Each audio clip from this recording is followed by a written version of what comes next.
Basándonos en la sana doctrina, en nuestra congregación Agape anhelamos conocer más de Cristo. Veamos a la luz de la Biblia lo que Dios nos quiere decir.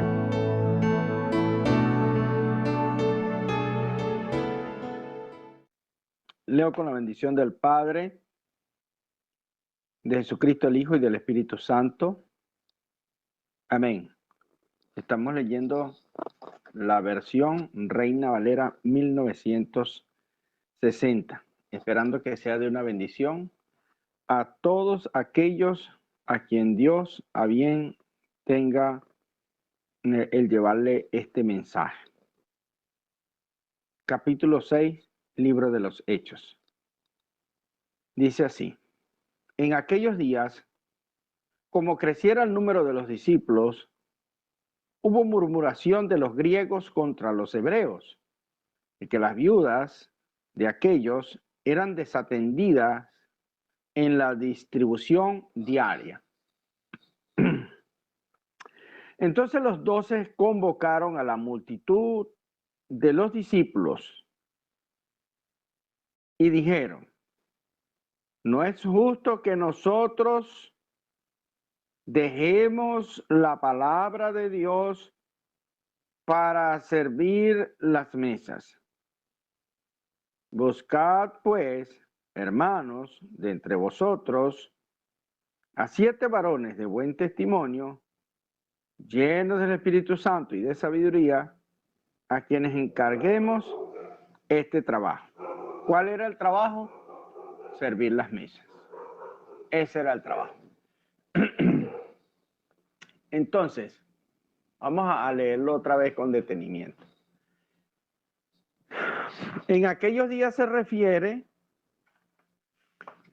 en que el Espíritu Santo estaba añadiendo por miles al cuerpo de Cristo.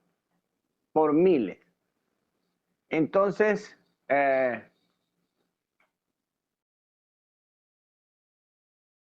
ya, que tengo un problemita aquí. Ajá. Entonces iba añadiendo por miles. Y acontece pues que sucedió una situación en que los griegos estaban quejándose porque había repartición de alimentos, de comida, y bueno, quedaban desatendidas las viudas. Entonces, aquello era inadmisible y por tanto debía aplicarse un correctivo para que, bueno, cesaran esas murmuraciones que estaban encendidas, pues, en contra de los apóstoles. Entonces, cuando usted lee los 12 convocaron a la multitud de los discípulos. Dice, convocaron a la multitud de los discípulos. Dice, no es justo que nosotros dejemos la palabra de Dios. Entonces, ¿por qué? Porque el trabajo de ellos era, ¿cuál era el trabajo? Ellos tenían un trabajo y estaban claros de lo que, de cuál era la misión que a ellos les correspondía. El trabajo de ellos era la palabra de Dios. La palabra de Dios. Tenían que estar, era allí. Ese era su ministerio. Entonces, no era servir las mesas. Entonces, quiere decir que servir las mesas es un ministerio. Claro, un ministerio de servicio dentro de la iglesia.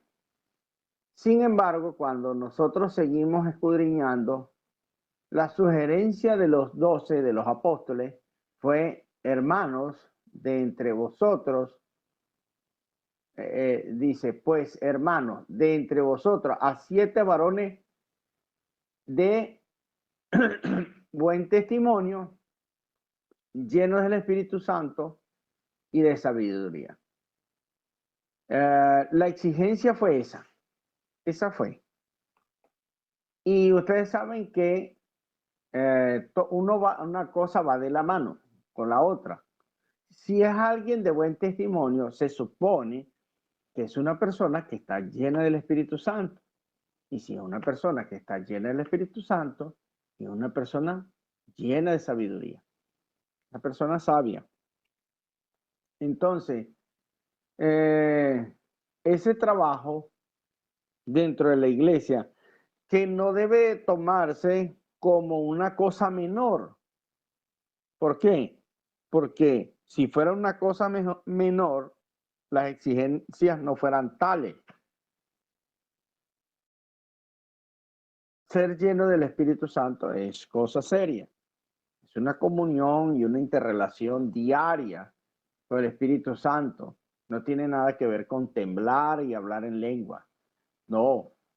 Llenura del Espíritu Santo es vivir a Cristo diariamente.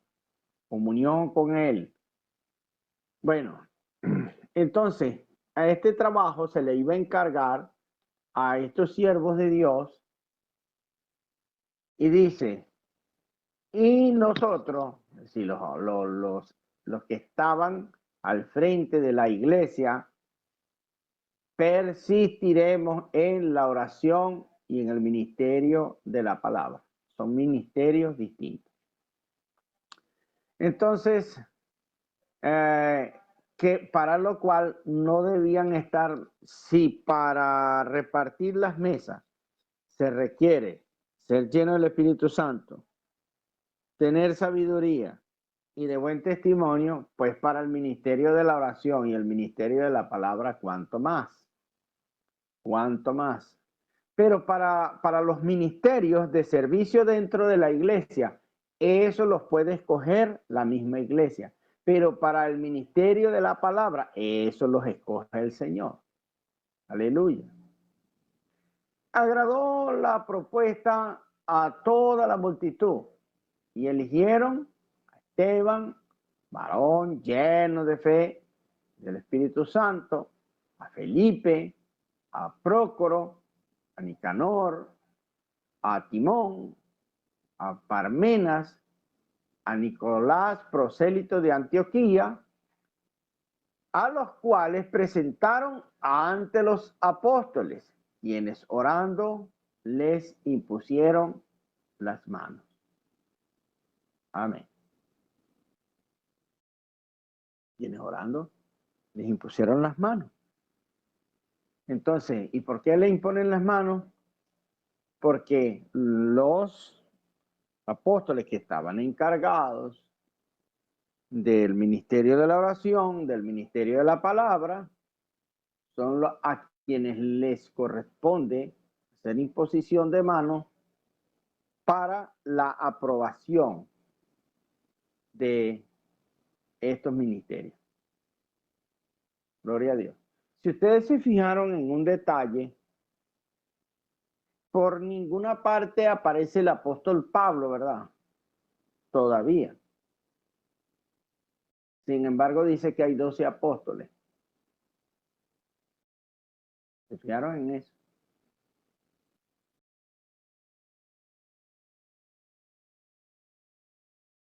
No hay 13 apóstoles, hay 12. Y entonces, ¿cómo hicieron con Pablo? Bueno, lo que cuando Pablo fue levantado por el Señor Jesucristo como apóstol de Dios y del Señor Jesucristo, fue que se supo que había un apóstol ahí que probablemente tuviera una misión apostólica, pero no había sido constituido por Dios entre los 12 apóstoles. Para que tengan cuidado con eso, porque hay gente que de ahí saca un cuento larguísimo. Simple y llanamente, cuando Pablo dijo, yo soy el último de los apóstoles, se dijo, entonces Matías, ¿quién era? No era de los 12 constituidos por Jesús. Y hasta ahí llega el cuento. Hasta ahí es el asunto, hermano. Gloria al Señor. Lo sé porque el Espíritu Santo me ministra. y me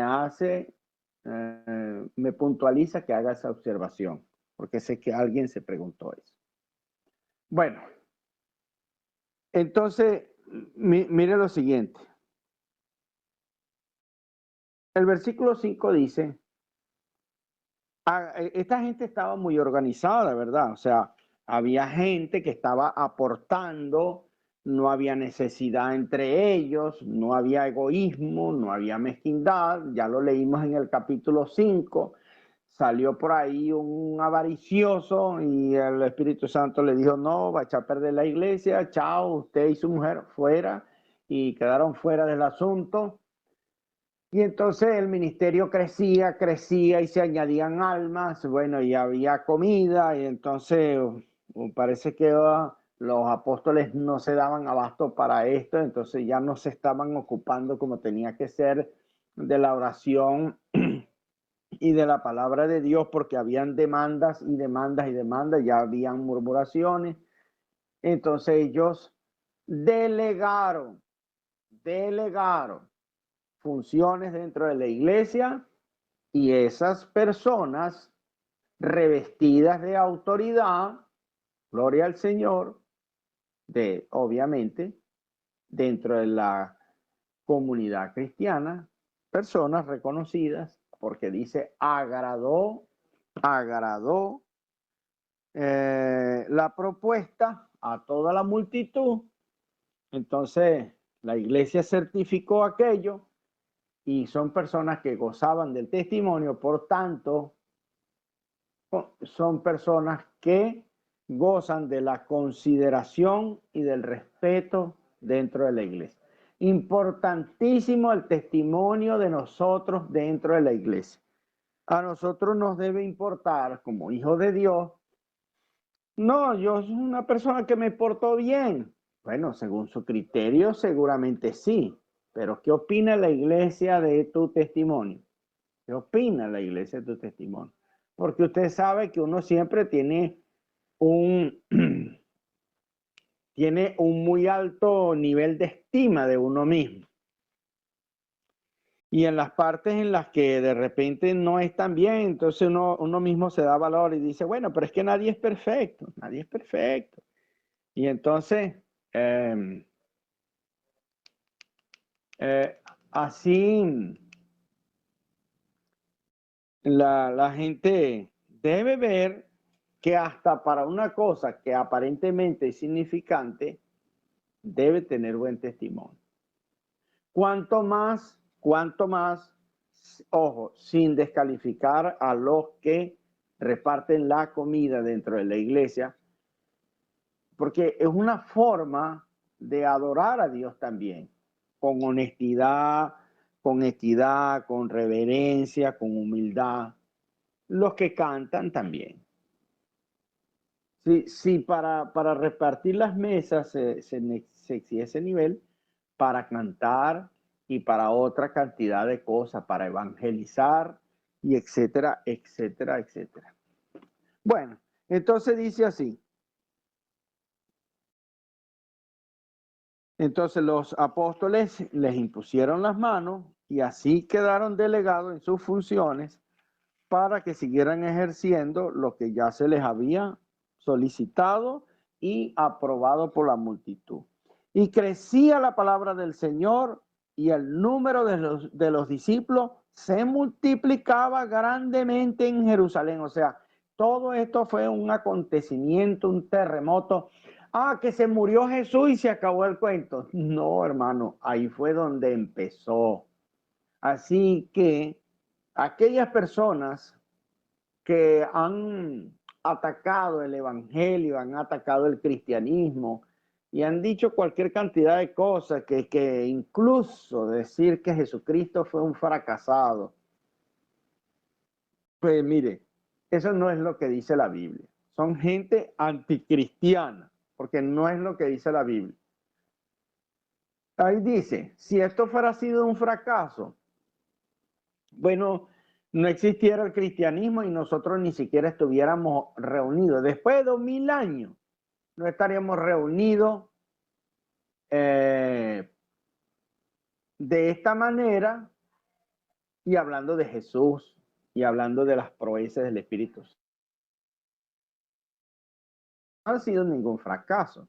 Y en aquel tiempo lo que narra la Biblia es que la palabra de Dios crecía, el número de los discípulos se multiplicaba grandemente. Ustedes se imaginan el colosal trabajo de discipulación. O sea, ¿quién discipulaba a toda esa gente? Tenía que haber alguien que los discipulara, porque el nombre lo dice, son discípulos. O sea, tenía que haber gente preparándose, listos para enseñar a otros, para vaciar la doctrina en el otro en el otro y el otro en el otro. Y por eso crecía grandemente esa iglesia. ¿Ven? Entonces, se multiplicaba grandemente en Jerusalén. También muchos de los sacerdotes obedecían a la fe. ¿Cuál es sacerdote? No vayan a pensar que es de allá de la iglesia romana, no, de los sacerdotes de ahí de Jerusalén, los judíos, porque a veces el peso cultural traiciona. Uno dice santo y de una vez un muñeco de palo, una escultura. No, sacerdote de una vez un cura, no. Está hablando de sacerdotes judíos que empezaron a obedecer a la fe. Y Esteban, lleno de gracia y de poder, hacía grandes prodigios y señales entre el pueblo. ¿Ve? Este era uno de los que escogieron. ¿Para qué? Para que repartieran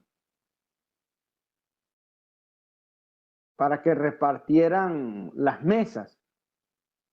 Y fíjese usted que no es una persona menos el que reparte las mesas, por lo menos en las escrituras no.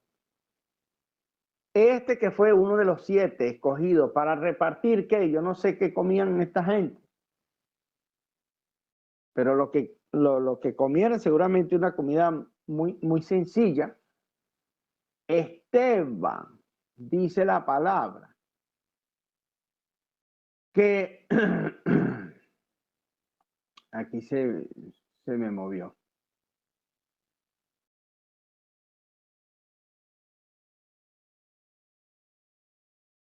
Ajá, dice que Esteban estaba lleno de gracia, de poder, y hacía grandes prodigios y señales entre el pueblo. Entonces se levantaron unos de las sinagogas, llamadas de los libertos,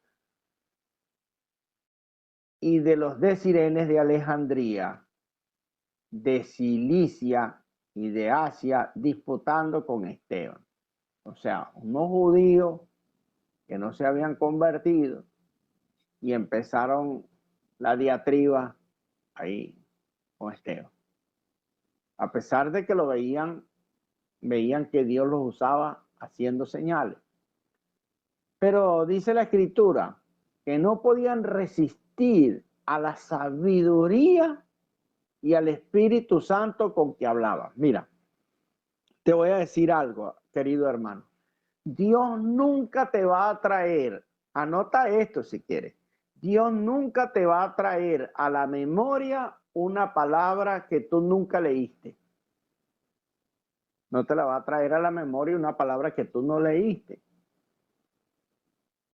Hay que leer en la palabra de Dios y llenarnos en la palabra de Dios, porque la Biblia dice que de la abundancia del corazón habla la boca, y si tu corazón está lleno de palabra de Dios, en el momento que corresponda, Dios va a sacar de todo lo que hay ahí en tu corazón, lo va a poner en tu boca y tú lo vas a hablar. Pero a gente que habla con el Espíritu Santo sin leer la Biblia, eso yo sí no lo entiendo, hermano. Van al tercer cielo, van y vienen y hablan con el Espíritu Santo. ¿Para qué leen la Biblia si hablan tan directo con el Espíritu de Dios? Cosa que no enseña la Escritura. Entonces, dice aquí que en esta diatriba de estos judíos no podían resistir a la sabiduría de Esteban, porque Esteban tenía buen testimonio, estaba lleno del Espíritu Santo y tenía sabiduría bastante, hermano. Entonces, no podían resistir a la sabiduría y al Espíritu Santo con que hablaba. El Espíritu Santo salía, hablaba por la boca de Esteban. Es lo que está diciendo ese pasaje ahí. El Espíritu Santo hablaba por la boca de Esteban, porque en el corazón de Esteban lo que había era Biblia, hermano. Biblia, doctrina. Entonces, sobornaron a unos para que dijesen que le habían oído hablar palabras blasfemas contra Moisés y contra Dios, sinceramente. Porque así hacen con los hijos de Dios. Cuando el Hijo de Dios se dedica de verdad, en serio, a dar buen fruto, a predicar la palabra, con rectitud, con honestidad. ¿Quién fue los que salieron contra Esteban? ¿Extranjeros? No, eran del mismo pueblo, eran de una sinagoga, eran unos judíos. Entonces, dijeron no, bueno, si no la ganamos, la empatamos. Entonces, buscaron testigos falsos y calumniaron a Esteban. Y dice, y soliviantaron al pueblo. Bueno, es un trabajo de chisme alrededor de la persona de Esteban. Le inventaron calumnias, falsos testimonios. Y además también fueron y llenaron de veneno al pueblo, a los ancianos y a los escribas. Entonces, arremetiendo, le arrebataron y le trajeron al concilio. O sea, ya había prácticamente un tribunal allí, un tribunal alrededor de Esteban. Yo ni me imagino cómo podía estar en Esteban de asustado allí, porque es que esta gente era terrible, hermano, terrible. Pero Esteban estaba lleno del Espíritu Santo. Entonces, dice el versículo 13, y pusieron testigos falsos que decían, este hombre no cesa de hablar palabras blasfemas contra este lugar santo y contra la ley. Y dice, pues les hemos oído decir que ese Jesús de Nazaret destruirá este lugar y cambiará las costumbres que nos dio Moisés. Entonces lo estaban acusando de apostasía. Lo estaban acusando de apostasía, de blasfemo. Entonces que iba a cambiar las costumbres, que no sé qué, que iba a destruir. Y Jesús era nadie, pues. ¿Quién es ese Jesús para que ellos digan eso? Increíble.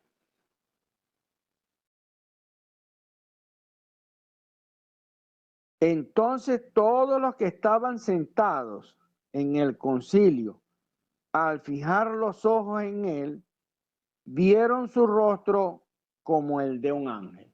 Esto nosotros no nos lo podemos imaginar, pero lo que podemos entender que era un rostro tierno, un rostro lleno de mucha paz, de mucha tranquilidad, enfrentando la situación en la que estaba en medio de una jauría, hermano, que se lo querían comer vivo. Pero el que tiene la confianza en el Espíritu Santo, que el Espíritu Santo le defenderá, que no le dejará avergonzado, tiene paz. Porque lo peor que le puede pasar a una persona, un hijo de Dios, es que lo maten. Eso lo peor que le puede pasar. Pero a un cristiano, si lo matan, es lo mejor que le pueden hacer, porque terminan sus días aquí en la tierra y se va volando al cielo. aquí termina el capítulo 6 y vamos a empezar uno de los pasajes bíblicos más interesantes del libro de los Hechos, que es el capítulo 7. Vamos a ver hasta dónde lo podemos leer, porque vamos a ver la gracia, el poder, la sabiduría y la llenura del Espíritu Santo, porque no es simplemente un adorno ahí en la Biblia. No es un adorno en la Biblia. La Biblia va a mostrar y a demostrar que Esteban sí era un hombre lleno del Espíritu Santo, lo cual quiere decir que los otros, si decía lo mismo de los otros, entonces los otros también estaban como Esteban, solo que toma a Esteban y a Esteban lo trae para mostrarnos qué es eso de la llenura del Espíritu Santo. Y van a ver que en ninguna parte se cae al suelo. Dice así, capítulo 7. El sumo sacerdote dijo entonces, ¿es esto así? O sea, le están preguntando, o sea, ¿es verdad lo que ellos están? Porque acuérdense que la escritura dice en Deuteronomio 19:15 que cuando alguien era visto cometiendo un delito, tenía que haber a lo menos 2 o 3 testigos. No se podía admitir ningún testimonio en contra de una persona si no habían por lo menos 2 o 3 testigos, porque lo exigía la ley. Deuteronomio 19:15 lo atestigua. Entonces ellos buscaron testigos falsos, obviamente también lo hicieron con Jesús, ¿sabes? Entonces empieza este sumo sacerdote interrogándole y le dice, ¿es esto así? Y él dijo, varones hermanos y padres, o sea, autoridades, para que ustedes vean que los que se levantaron a murmurar, a querer matar, a querer blasfemar, calumniar, destrozarle la reputación y la vida de Esteban, no fue alguien desconocido, eran gente que a los que Esteban les dice varones hermanos. Varones hermanos y padres, oíd. El Dios de la gloria apareció a nuestro padre Abraham. Viene una exposición de la palabra. Este capítulo hay que leerlo varias veces, el capítulo 7. Es la palabra expositiva, como procuramos hacerlo. Tremenda predicación de Esteban. Y dice así. El Dios de la gloria apareció a nuestro padre Abraham, estando en Mesopotamia, antes de que morase en Harán. Y le dijo, sal de tu tierra, de tu parentela, y ven a la tierra que yo te mostraré. Ve cómo conocía los acontecimientos históricos de la fe Esteban. Y dice, entonces salió de la tierra de los caldeos y habitó en Harán. Y de allí, muerto su padre, Dios le trasladó a esta tierra en la cual vosotros habitáis ahora, le dice. No le dio herencia en ella, ni aún para asentar un pie, pero le prometió que se la daría en posesión y a su descendencia después de él, cuando él aún no tenía hijos. ¿Por qué Esteban está haciendo toda esta exposición? Porque ellos lo están acusando de blasfemo y lo están acusando de que estaba en contra de las leyes de Moisés. Entonces lo que está demostrando Esteban es que es un verdadero judío creyente de la palabra. Eso es lo que está haciendo Esteban. Esta es su defensa.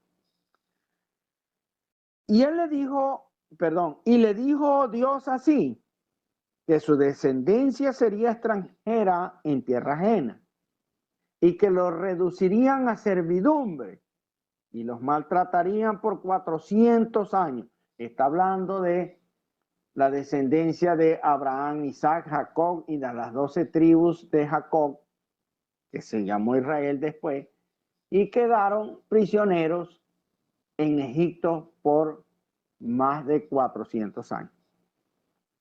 Y dice Esteban, mas yo juzgaré, dijo Dios, a la nación de la cual serán siervos, es decir, a Egipto, y después de esto saldrán y me servirán en este lugar. Y le dio el pacto de la circuncisión. ¿A quién le dio el pacto de la circuncisión? A Abraham. Mire, Esteban, lleno del Espíritu Santo. La gente no puede hablar lo que no conoce, lo que no sabe.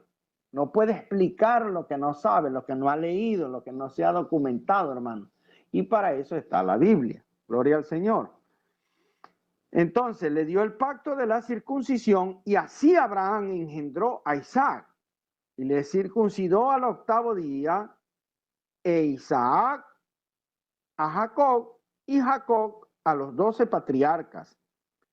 Los patriarcas movidos por envidia, es decir, los patriarcas son todos los hijos de Jacob, de los hijos de Israel. Le tuvieron envidia a un hermano que se llamaba José. Movidos por envidia, vendieron a José para Egipto.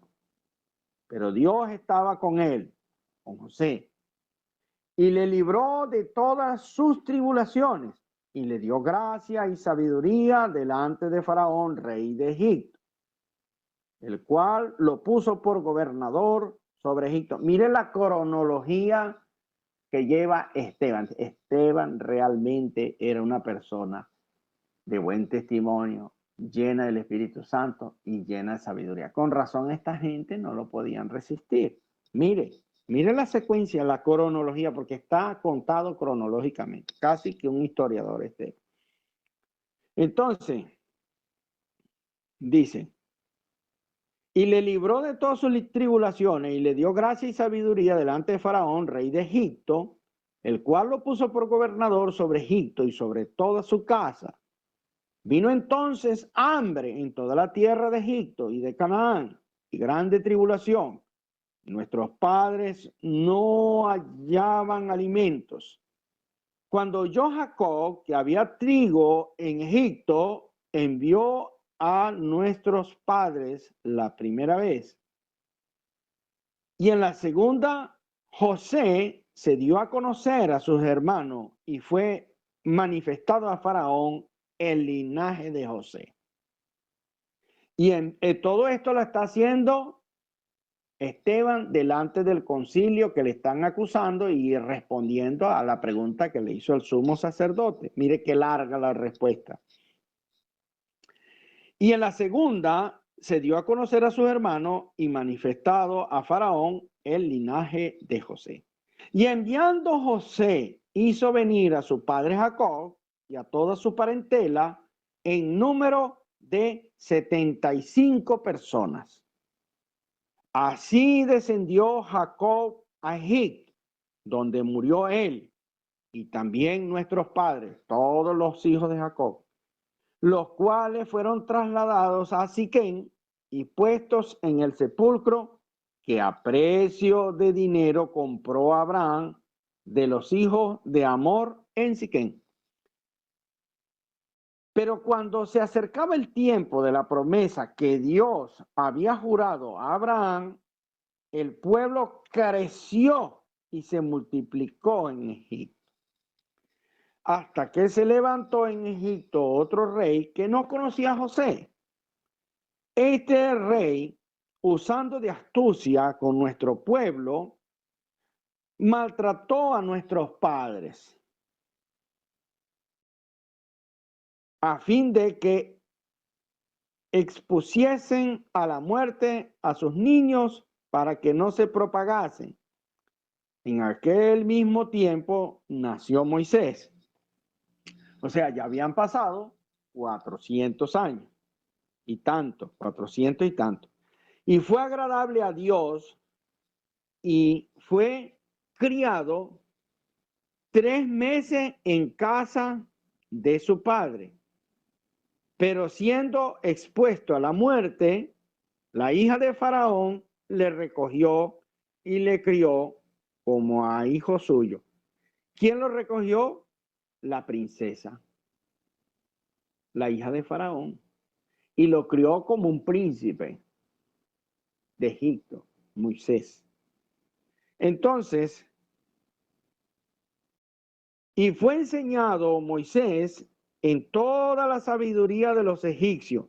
¿Cuál es la sabiduría de los egipcios? Toda la sabiduría, hermano. Toda la sabiduría de los egipcios. Y mire que vaya que era bastante. Todavía hay gente estudiando a los egipcios y quedan sorprendidos con la sabiduría de esa cultura. Y Moisés estaba lleno de ese conocimiento en toda la sabiduría de los egipcios y era poderoso en sus palabras y obras. Mire lo que dice aquí Esteban por el Espíritu Santo, que Moisés era poderoso en sus palabras y obras.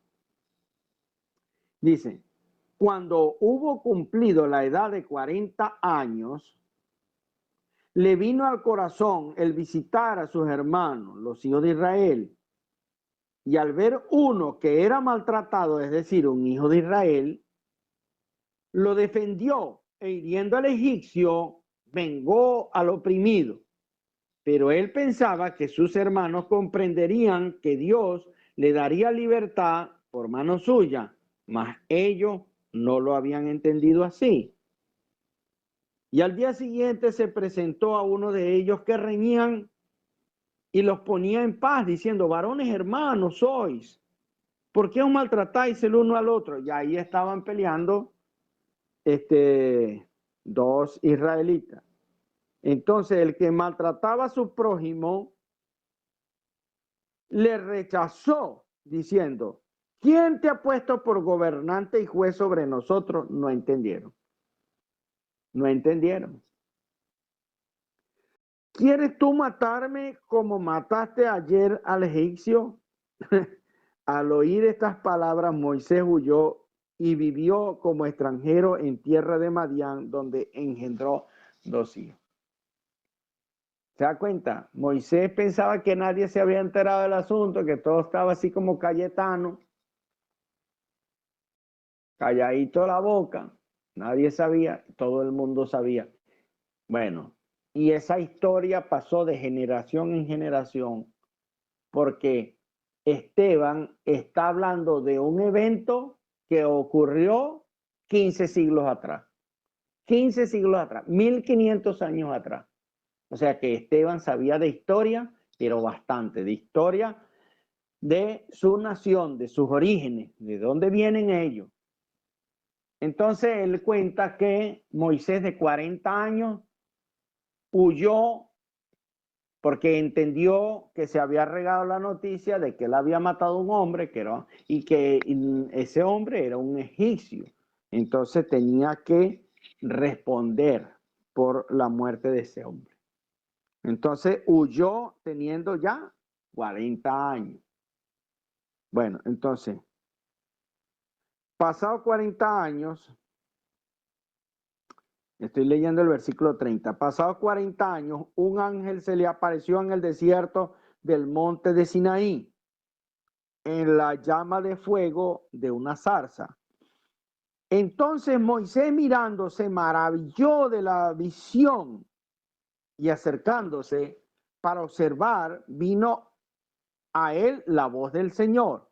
Yo soy el Dios de tus padres, el Dios de Abraham, de Isaac y el Dios de Jacob.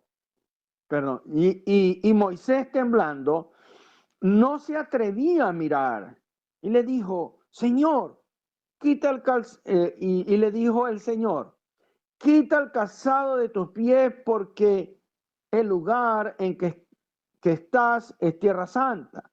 Ciertamente he visto la aflicción de mi pueblo que está en Egipto y he oído su gemido y he descendido para librarlos. Ahora pues, ven, te enviaré a Egipto. Todo esto es respuesta de Esteban al sumo sacerdote, pura historia de Israel. Me imagino que el sumo sacerdote estaba, ok, ajá, ok, hasta ahí vas bien. Me imagino yo. A este Moisés, a quien habían rechazado diciendo, versículo 35, ¿quién te ha puesto por gobernante y juez? A este lo envió Dios como gobernante y libertador por mano del ángel que se le apareció en la zarza. Este lo sacó habiendo hecho prodigios y señales en tierra de Egipto y en el Mar Rojo y en el desierto por 40 años. O sea que, listo, de un plumazo se echó Esteban a Moisés diciendo que era un hombre que hacía grandes milagros. No solamente los hizo en Egipto, atravesó el mar y aún en el desierto el hombre seguía siendo usado por Dios por 40 años haciendo cosas extraordinarias. Este Moisés es el que dijo a los hijos de Israel, anote esto, pendiente con este versículo. El 37. Este es el que dijo a los hijos de Israel, profeta os levantaré, profeta os levantará el Señor vuestro Dios de entre vuestros hermanos como a mí. Está citando Deuteronomio 18:18. Esteban, mire, lleno del Espíritu Santo. A él oiréis. Este es aquel Moisés que estuvo en la congregación en el desierto con el ángel que le hablaba en el monte de Sinaí. Y con vuestros padres, está citando Éxodo 3:14. Entonces, y dice, y con nuestros padres, y que recibió palabra de vida que darnos, al cual nuestros padres no quisieron obedecer, sino que le desecharon y en sus corazones, escuchen, no fue que se regresaron a Egipto, sino que ellos salieron de Egipto, pero Egipto no salió de ellos. En sus corazones se regresaron a Egipto. ¿Qué les parece? Cuando dijeron a Aarón, haznos dioses que vayan delante de nosotros, porque a este Moisés que nos sacó de la tierra de Egipto, no sabemos qué le haya acontecido. ¿Qué era eso? Había en ellos, la hermana Vanessa leyó un pasaje en el cual lo estaba citando el apóstol Pablo, que esta gente codiciaron, escuche la palabra codicia, y la palabra de Dios nos advierte en Hebreo 13:5 que nos cuidemos de todo tipo de codicia, que nos cuidemos de todo tipo de codicia. O sea que hay distintos tipos de cosas que codiciar o distintos tipos de avariciar cosas. Y esta gente codició el sistema religioso de Egipto. Y por esa codicia vino la idolatría, hermano. Y por la codicia y por la idolatría, que dicho sea de paso, para Dios la idolatría es adulterio espiritual o fornicación espiritual. ¿Y qué fue lo que se materializó? Que se murieron como 23,000. Fornicaron, hermano. Tremendo eso. Entonces, así está explicando el maestro Esteban. Entonces, a este Moisés dicen, bueno, haznos unos dioses allí. Ellos hicieron varios ídolos, por cierto, pero el más destacado fue el becerro de oro, pero ellos hicieron varios tipos de muñecos. Entonces, que vayan delante de nosotros, porque a este Moisés que nos sacó de la tierra de Egipto, no sabemos qué le haya acontecido. Ya habían perdido la fe. En un mes ya había descarriado toda una iglesia, hermano. Bendito sea Dios. O casi todo, porque no todos se perdieron, obviamente, pero habían muchos que sí. Entonces hicieron un becerro y ofrecieron sacrificios al ídolo, y en las obras de sus manos se regocijaron. Dice. Nos quedó bonito, nos quedó lindo.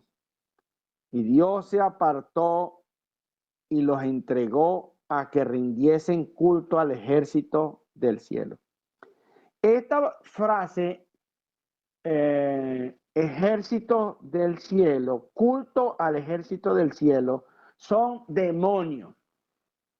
Lo que adoraban los egipcios allá, el gato, el perro, la culebra, la vaca, el toro, bueno, todo eso que había allá, Dios se los permitía, eran dioses, entre comillas, de pequeña, dioses del cielo, o sea, ídolos. Bendito el nombre de Jesús. Y entonces Dios le permitió adorar a ese tipo de demonios. Ahí está. Y es en culto al ejército del cielo. ¿Por qué? ¿Dónde están las huestes espirituales de maldad? En las regiones celestes, en el cielo. Como está escrito en el libro de los profetas. Está citando Esteban a los profetas. Oye, el tiempo pasa rapidísimo. Dice, ¿acaso me ofreciste víctimas y sacrificios en el desierto por 40 años, casa de Israel? Mira lo que le está diciendo el Señor al pueblo de Israel. Antes bien, el tabernáculo de Moloc, que era un demonio, y la estrella de vuestro dios Renfán, figura que os hiciste para adorarlas, os transportaré más allá de Babilonia. Mira, Dios le tuvo misericordia a esta gente por mucho tiempo, por mucho tiempo. Ese es Israel, obedecía por un tiempo, se caía, obedecía por un tiempo, se caía. Dios le levantaba un profeta para que los corrigiera, los regañara y les decretara juicio y X y Y. Ellos volvían otra vez y volvían a caer.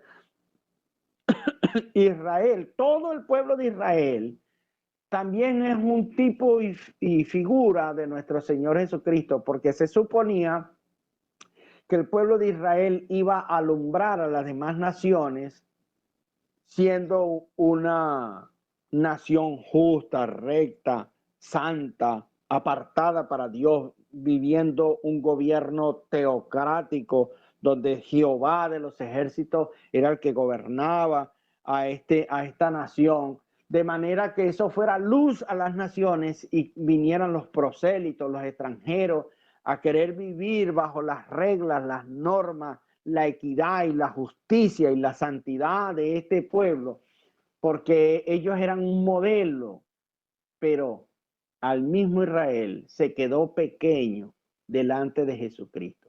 Jesucristo es el único que pudo llevar a cabo lo que toda la nación de Israel no pudo hacer. ¿Cuántos dicen amén? Gloria a Dios, hermanos, permítanme leer unas líneas más y estamos por esta noche dejando, porque es una historia bien interesante. Yo les recomiendo que en su casa usted vuelva a releer y verá que se va a maravillar. Entonces, Dios veía que pecaban y tenían escondidos ídolos, tenían escondidos muñequitos, ¿ves? Y así adoraban a Dios. Entonces, por eso Dios los castigó y los entregó a las manos del rey Nabucodonosor, que era el rey de Babilonia. Bueno, y allí quedaron cautivos y fue el desastre para la nación de Israel. Tuvieron nuestros padres el tabernáculo del testimonio en el desierto, como había ordenado Dios cuando dijo a Moisés que lo hiciese conforme al modelo que había visto, el cual recibido a su vez por nuestros padres, lo introdujeron con Josué al tomar posesión de la tierra de los gentiles, es decir, Canaán, a los cuales Dios arrojó en presencia de nuestros padres hasta los días de David. David, este halló gracia delante de Dios y pidió proveer tabernáculo para Dios, el Dios de Jacob. Y fue cuando pasaron de un tabernáculo itinerante, porque estaba en el desierto, pero ya una vez conquistada la tierra prometida, la tierra de Canaán, había que establecerse. Ya el tabernáculo tenía como 500 años rodando por el desierto. Es una cosa tremenda. Entonces, David le solicita a Dios, imagínense ustedes, el creador de los cielos, de las estrellas, de las galaxias, diciéndole que él quería hacerle una casita, pues, un tabernáculo más grande, más bonito. Bueno, entonces yo creo que por hoy vamos a llegar hasta aquí, hasta el versículo 46. Y entonces el sábado, Dios mediante, vamos a retomar aquí en esta exposición de la palabra de Esteban. Y se dan cuenta ustedes que Esteban no era una persona que andaba tirando flechas al vacío, sabía de lo que estaba hablando. Era una persona que estaba, era ducho en la palabra, experto, conocedor. Y entonces, bueno, no estaban debatiendo con cualquier persona. Gloria al Señor. Amados hermanos, espero que hoy Dios le haya añadido una cosita más, un peldaño más al conocimiento del que ya usted tiene, del que ya usted sabe. Y así vayamos haciendo músculo espiritual para robustecernos y hacernos estos cristianos fuertes que Dios requiere para hacer la obra. Gente como Esteban es que Dios requiere para hacer el trabajo de evangelización. Gente de buen testimonio, llenos del Espíritu Santo y llenos de sabiduría. Amados hermanos, Dios me los bendiga, se les quiere, se les ama. Les mando un abrazo a todos mis hermanos en el nombre de Jesucristo y a todos los que nos escucharon. La paz y la gracia del Señor Jesús reine en sus hogares, en sus corazones. Amén.